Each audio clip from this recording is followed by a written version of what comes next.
When you go to the store, you take flesh or milk off of the shelves. They replace it with more, subsequently subjecting more animals to a life of abject suffering and a brutal killing. So the motivation is not to force my lifestyle onto you, but rather I want you to stop forcing your lifestyle onto other animals. For you, it costs just a few quid for a pound of chicken. For the animals, they pay the ultimate price. What humans do to animals in order to obtain their flesh, milk, eggs, and skin is, in numbers, unequivocally the largest moral atrocity humanity has ever committed. In fact, since my talk started, we've already slaughtered over 2.5 million animals. And after just these few words, another 32,000. And just like that, minute after minute, hour after hour, millions of animals massacred. And for what? A burger? A ham sandwich? A chicken wing? When we crunch the numbers, we surely should have reached a threshold to which you would consider our treatment of animals up there with the worst of moral crimes. If you don't, I'm sure the animals would see it that way. You see, it's easy to look at an issue from our perspective and say it just doesn't matter.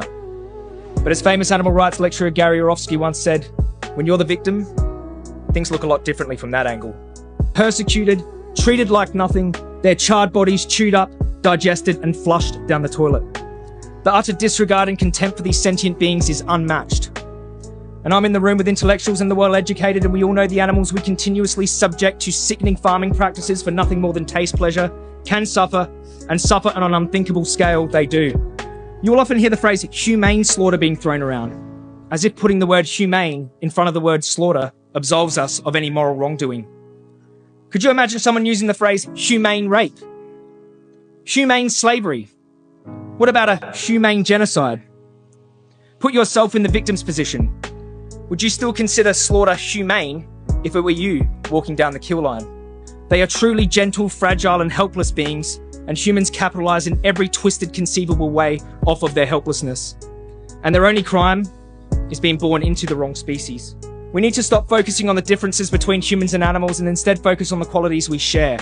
Sentience, emotions, the wish to live free from suffering and persecution, the desire for freedom.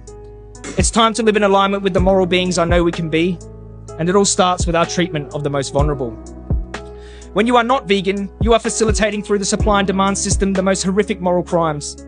Crimes that one day will look back on the same way we now look back on slavery, apartheid, and the Holocaust, with complete and utter shame.